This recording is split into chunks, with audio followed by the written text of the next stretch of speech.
This is going to be a very, very brief video about the proper way to save games using RetroArch. So right now I'm going to open up something that would open up with RetroArch as an example here. Let me go into a Nintendo 64 game here.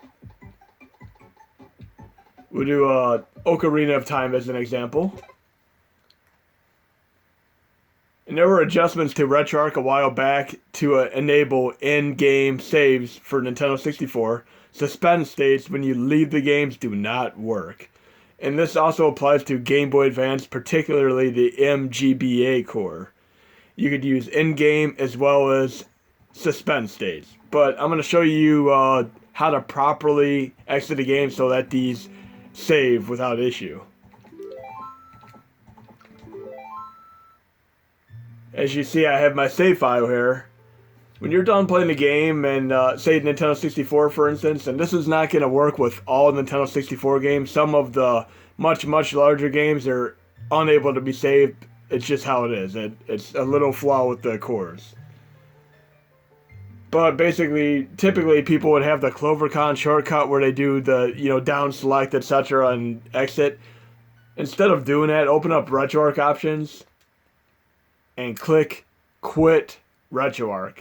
What this does is it properly takes the time to decompress, save the SRAM for the game, save the configuration, and effectively exit to the main user interface without killing it.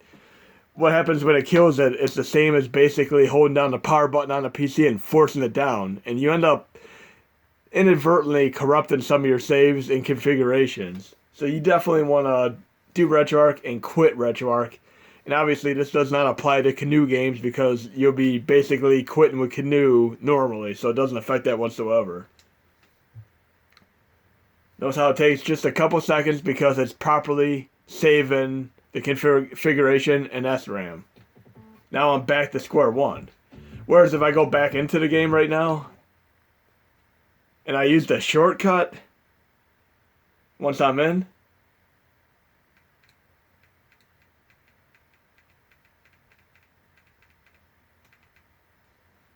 I'll use the shortcut here. It quits way too quick, so it doesn't have time to properly save the configuration and the SRAM. So definitely when you're in RetroArch, use the quit option. I'll do that one more time just to show you. I'm going to just open up RetroArch through the game icon for RetroArch here.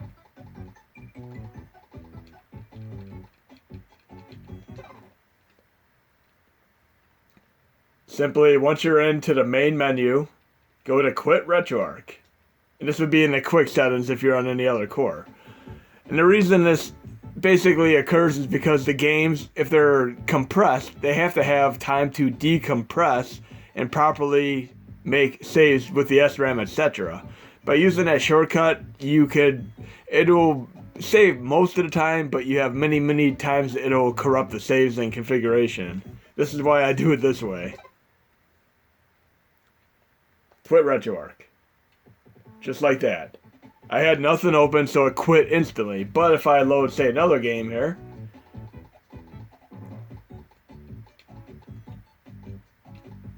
we'll load just a Mega Drive game, Alice Kid in the Enchanted Castle, a great follow-up to the excellent Alice Kid in Miracle World on Sega Master System. So I'm playing the game right now. If I want to use my shortcut, it quits way too quick. And if I go to make my save here, there's a chance that when I go to reload the save, it may be corrupt. But if I open a game like this, and I'm playing the game,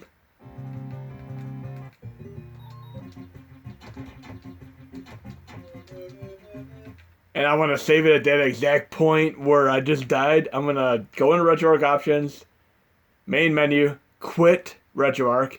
This will enable the configuration and SRAM to properly save. And then I will make a suspend state. Now, for most of the cores that do support this, you have literally a 100% accuracy as far as resuming the saves, as long as it supports the saves. So I'm going to load this suspend state right now. and I'm exactly where I left off because I properly did it. Now, for example, I do it with the shortcut. I'm going to exit here real quick. I'm going to open the game and just quit immediately.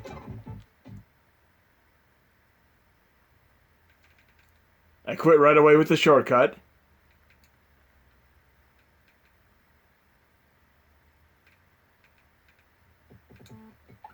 And I'm going to make a secondary suspend state here. And I'm going to try to load it. Let's see if it actually loads it properly. See, it corrupted it. It actually started over because I didn't properly exit with RetroArch options. So it started the game over from the very beginning because it didn't save it properly. So again, quit RetroArch and see where I'm at right now. At the title screen. Suspend state. Load. I'm there. So remember, quit RetroArch. The Clovercon shortcut is not the best way to go if you're trying to get these SRAM saves to effectively save. That's just how it is. Hope this helps you out.